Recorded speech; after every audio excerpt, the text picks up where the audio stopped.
Amen. Alléluia. Alors je disais que Abraham habita dans le pays de Canaan et Lot habita dans les villes de la plaine et dressa ses tentes jusqu'à Sodome. Alléluia. Je ne sais pas s'il y a quelqu'un qui est en train de m'écouter ce matin. Il est très très important, alléluia, que tu puisses être séparé de tous les lots de ta vie. Ça peut être des lots humains, ça peut être des lots matériels, ça peut être des lots spirituels. En tout cas, tout ce qui t'empêche de jouir pleinement de la bénédiction de Dieu. Tout ce qui t'arrière, tout ce qui est retient la main de Dieu pour te bénir, ou bien pour accomplir les bénédictions dans ta vie. Parce que n'oubliez pas, quand le Seigneur avait demandé à Abraham de quitter Charan pour Canaan, le Seigneur a un plan pour lui. Le Seigneur a déjà tracé sa destinée.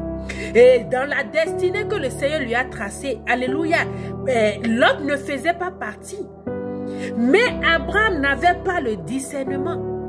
Il raisonnait. Il se disait qu'il a grandi avec Lot. Alléluia. Alors, c'est un moment de réjouissance. C'est un moment de délivrance que Lot soit ôté, soit enlevé de sa vie. Parce qu'à partir de ce moment, c'est un nouveau départ. Alléluia.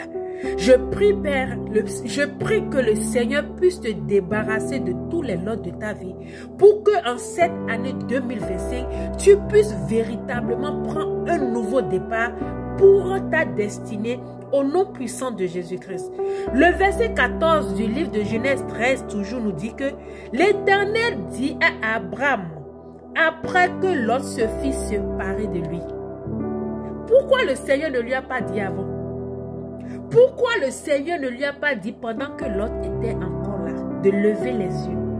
Pourquoi le Seigneur a attendu que Lot soit parti dans sa direction, que Abraham soit débarrassé de Lot avant de lui dire de lever les yeux? Après que Lot se fut séparé de lui, alléluia, je prie ce matin que après le départ de tout Lot de ta vie, alléluia, les bénédictions vont jaillir de gauche et de droite au nom puissant de Jésus-Christ. Lève les yeux et du lieu où tu es, regarde vers le nord et le midi, vers l'orient et l'occident. Car tout le pays que tu vois, je le donnerai à toi et à ta postérité pour toujours. Alléluia. La Bible nous dit que la bénédiction de Dieu n'est suivie d'aucun chagrin. Alléluia. Quand nous allons lire les versets qui vont suivre, alléluia, quand le Seigneur a décidé de détruire Sodome et Gomorrhe, alléluia, n'oublions pas que c'est là-bas que Lot se situait, parce qu'il avait vu que la plaine du Jourdain était bien arrosée, les herbes étaient bien vertes, il croyait que c'était la bonne chose, c'est la bonne direction, et il est parti. Tout ça parce qu'il a la convoitise. C'est un glouton, alléluia. Il veut arracher des choses de la main de son nom. Alléluia. Amen. Je rendrai ta postérité comme la poussière de la terre, en sorte que si quelqu'un peut compter la poussière de la terre, ta postérité aussi sera comptée. Lève-toi, parcours le pays dans ta longueur, dans sa largeur, car je te le donnerai. Abraham leva ses tentes et vint habiter parmi les chaînes de Mamré qui sont près des ponts, et y bâtit là un autel à l'Éternel. Amen.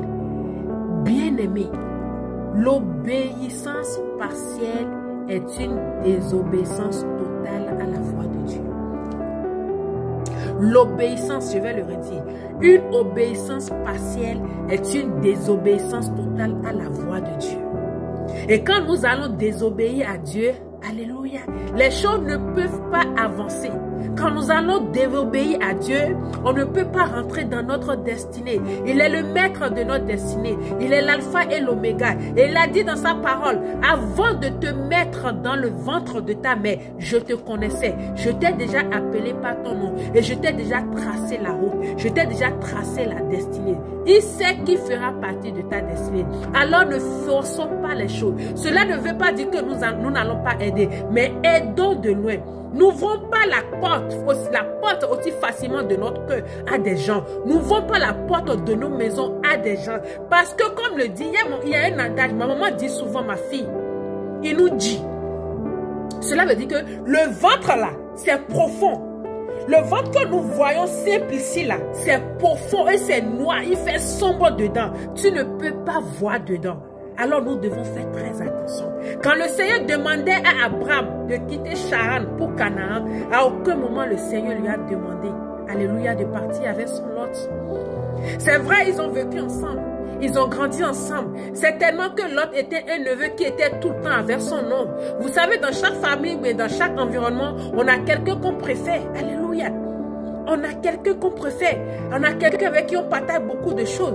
On a quelqu'un à qui on a envie d'aider. On a une préférence pour cette personne. Et on permet à ce que ces gens-là soient proches de nous. Alléluia. Et cela, ce sont des erreurs que nous faisons. Et les conséquences sont fatales pour nous. Et quand je prends mon cas, j'en ai subi. Alléluia. Et je peux dire encore qu'aujourd'hui, les dégâts sont encore là. Mais je rends grâce à Dieu. L'obéissance partielle, c'est une désobéissance totale. Aidons de loin. Aujourd'hui, le corps de Christ, nous faisons cette erreur où on pense que parce que l'autre soeur, l'autre frère, nous allons tous à l'église, l'autre soeur a les mêmes pensées. Tu peux l'aimer, mais est-ce que lui, il t'aime? Tu as de bons projets pour lui, mais est-ce que lui, il a de bons projets pour nous? Pour toi, tu ne le sais pas. Tu ne le sais pas. Que le Seigneur vraiment fasse grâce, que le Seigneur ait compassion de nous, qu'il nous ouvre les yeux. Alléluia. Et quand le Seigneur nous ouvre les yeux, quand il nous parle, exécutons. Quand le Seigneur nous parle, ayons les yeux vraiment ouverts. Quand le Seigneur nous parle, ayons le discernement. Si on ne comprend pas, repartons à ses pieds pour le dire, Seigneur, qu'est-ce que tu veux me dire exactement? Si je l'avais fait, sûrement j'aurais eu plus de lumière. Alléluia. J'ai vu le songe. J'ai su que j'étais en danger. J'ai su qu'il y a quelqu'un qui voulait à ma vie. J'ai su quelqu'un qui avait une guerre. Mais à aucun moment, je ne pensais que c'était proche. Je voyais loin, ne sachant pas que c'était proche. Et le mal ne vient jamais de loin. Bien aimé, le mal ne vient jamais de loin. Et malheureusement, ce sont des comportements qui ferment des portes à d'autres personnes qui n'ont aucunement une mauvaise intention vers vous. Mais quand nous recevons des coups comme ça, nous prenons certaines résolutions. Mais je vais dire à quelqu'un ce matin que cela ne t'empêche pas à faire du bien. Si le Seigneur t'a appelé à faire du bien, alléluia, il faut le faire mais de loin. Il faut le faire mais en dehors de ta maison. Il faut le faire en dehors de tout ce qui te concerne. Il faut le faire mais très très loin. Tu fais le bien mais tu mets certaines barrières. Tu mets des limites. Alléluia. La Bible dit que le bien que tu sais faire, si tu ne le fais pas, c'est un péché. Est-ce que tu le sais? Le bien. Celui qui sait faire du bien et qui décide de ne plus faire le bien là, il rendra compte à Dieu. Tu es appelé à faire le bien. Que les comportements, que les lots que tu as rencontrés dans ta vie ne t'empêchent pas de faire le bien. Mais dorénavant, fais le bien à distance. Fais le bien de loin. Mais certaines barrières ne permettent plus à certaines personnes de dépasser les périmètres de ton cœur, les périmètres de ta vie. Et n'oublie pas, l'obéissance partielle à Dieu est une désobéissance totale. La paix et la grâce de Dieu soient sur ta vie. Et avant de terminer cette troisième et dernière partie, je prie, alléluia, je prie l'Éternel des armées de te débarrasser de tout l'autre de ta vie. Que ça soit humain, que ça soit physique, que ça soit matériel, psychologique, que le Seigneur puisse te débarrasser de tout ce qui t'empêche de faire totalement sa volonté au nom puissant de Jésus-Christ. La paix et la grâce de Jésus soient sur ta vie. Shalom.